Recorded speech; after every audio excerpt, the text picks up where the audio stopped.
EPFO का short notification आपका आ चुका है। 27 मार्च से फॉर्म भरने स्टार्ट। उसके पहले मैंने आपका एप्लीकेशन फॉर्म से रिलेटेड सारे अपडेट मैंने आपको दे दिए हैं। अब आती है इंपॉर्टेंट बात, भैया एग्जाम जो है वो आपका हो सकता है कि आईबीपीएस कंडक्ट कराए, जैसा लोग आईबीपीएस एनटीएम सोच रहे हैं तो आईबीपीएस कंडक्ट कराए, जैसा इनका एग्जाम पैटर्न लग रहा है। तो एग्जाम 3 स्टेज में आपका यहाँ पे होता है। कितने स्टेज में? 3 स्टेज में होता है। पहला स्टेज आपका होता है प्रीलिम्स का, दूसरा होता है मेंस का, तीसरा होता है कंप्यूटर स्किल टेस्ट, जो कि टाइपिंग टेस्ट। इंग्लिश में 35, हिंदी में 30, और हिंदी में अगर हम बात करें फॉन्ट की तो आपको लगभग जिस हिसाब से लास्ट ईयर फॉन्ट आपको सारे अवेलेबल थे, इस बार भी हो सकता है कि आपको सारे अवेलेबल हो, उसका मैं अलग से एक वीडियो कवर कर दूंगा। बात कर लेते हैं एग्जाम पैटर्न बारेंगे। पहला एक जो आपका पैटर्न है वो आपका होता है प्रीलिम्स का। पहला जो एग्जाम होता है वो होता है प्रीलिम्स का। आपके 3 सब्जेक्ट यहाँ पे जो प्रीलिम्स में होते हैं वो आपके पूछे जाते हैं। कौन कौन से होते हैं?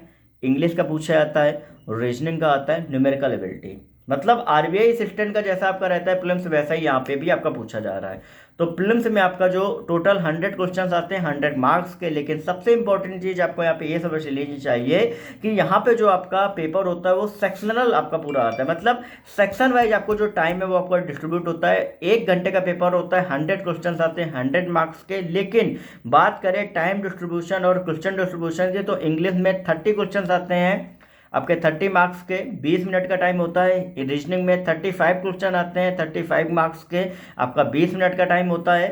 न्यूमेरिकल एबिलिटी में 35 क्वेश्चन आते हैं 35 मार्क्स के, आपका जो टाइम होता है वो आपका 1 घंटे का रहता है। आप देख सकते हो पूरा जो यहाँ पे मैंने आपको बताया हुआ है, ठीक है। आप इसके बाद बात करते हैं, ये तो हमारा हो गया आपका एक प्रीलिम्स के बारे में। लेकिन सबसे इंपॉर्टेंट चीज निगेटिव मार्किंग यहाँ पे होती है। 1/4 यहाँ पे निगेटिव मार्किंग आप सभी की रखी गई है, ठीक है। अब इसके बाद जैसे ही यहाँ से कैंडिडेट्स आपके जाएंगे तो 10 टाइम कैंडिडेट जो है वो आपके फाइनली मेंस में आप सभी का सिलेक्ट जो है वो आप सभी के किए जाएंगे, ठीक है।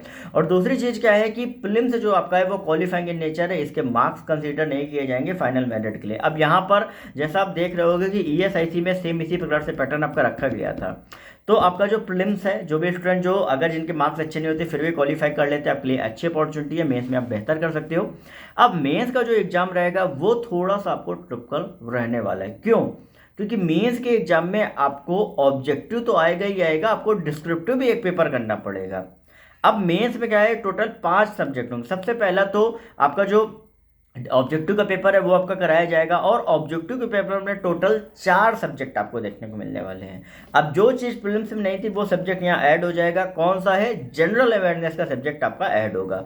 अब ध्यान से सभी समझिएगा कि रीजनिंग, इंग्लिश और क्वांट और आपका जनरल या इकोनॉमिक या फाइनेंशियल अवेयरनेस का आपका सेक्शन रहेगा। और आपके टोटल 150 क्वेश्चंस आपके आएंगे, और मैक्सिमम मार्क्स आपका 200 रहेगा, और 2 घंटे का आपका पेपर रहेगा। यहाँ पर भी आपका अलग अलग डिस्ट्रीब्यूशन आपका रखा गया है। अब एक चीज़ आप सभी दिमाग में रख लो कि सेक्शनल कट ऑफ को जो लोग परेशान है, यहाँ पर सेक्शनल कट ऑफ आपकी आने वाली है। प्रीलिम्स में भी आएगी, मेंस में भी आएगी, तो ये चीज़ दिमाग में रखो, सेक्शनल कट ऑफ आपकी रहेगी।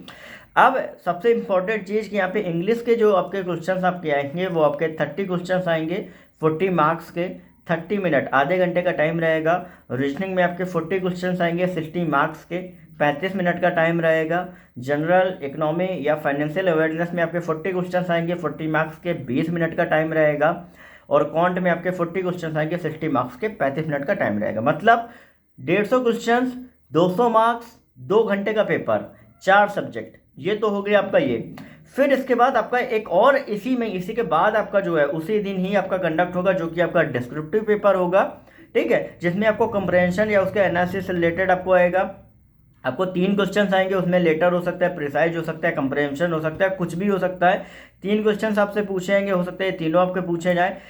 30 मैक्सिमम मार्क्स जो आपका 30 मार्क्स जो आपका रहेगा वो आपका रहने वाला है इन तीनों का। मतलब 10 मार्क्स आपके सभी तीनों में डिस्ट्रीब्यूट होंगे क्वेश्चन में। 45 मिनट का आपको जो टाइम है वो आपको रहने वाला है, और यहाँ पे आपको लिखना है, इस वजह से 45 मिनट का टाइम दिया गया है। आपके अगर हम देखें तो मेंस की आपकी जो कट ऑफ है वो आपकी बनेगी 230 मार्क्स की, मतलब 230 मार्क्स की आपकी मेंस की कट ऑफ बनेगी, और 153 क्वेश्चंस आपके रहेंगे, ठीक है, जो कि इंक्लूडिंग डिस्क्रिप्टिव रहेगा। जैसे ही आपका TL2 में कैंडिडेट मतलब मेंस में आपके पास होंगे, ठीक है, उसके बाद फाइनली 1/5 मतलब 5 टर्म से बच्चे जो हैं, जो मेंस का जैसे रिजल्ट आएगा वो आपके जाएंगे कंप्यूटर स्किल टेस्ट, जो कि आपका टाइपिंग टेस्ट है। टाइपिंग टेस्ट जो है वो आपका पूरी तरीके से क्वालिफाइंग इन नेचर है, ठीक है। और यहाँ पे सबसे इंपॉर्टेंट चीज़ आपको ध्यान रखनी है कि जो भी आपके मेंस में आपके मार्क्स आएंगे उस हिसाब से आपका जो फाइनली आपका रिजल्ट जो है वो आपका पब्लिश किया जाएगा, ठीक है, क्योंकि कंप्यूटर स्किल टेस्ट क्वालिफाइंग उसका रिजल्ट आएगा, उसके बाद फाइनली आपका जो रिजल्ट है वो आपका पब्लिश किया जाएगा, और जिस भी पर्टिकुलर स्टेट में आपको भरा होगा वहाँ से आपकी जो अलग अलग कट ऑफ जो है वो आपकी प्रिपेयर करी जाएगी। तो इस तरीके से कुछ आपका एग्जाम पैटर्न रहने वाला है। फिर भी अगर आपको कोई भी क्वेरी है तो इंस्टाग्राम पर सरकारी नौकरी वाले बाबा टाइप करके पूछ सकते हो, टेलीग्राम ग्रुप को ज्वाइन कर लेना, डिस्क्रिप्शन में लिंक आप सभी को दिया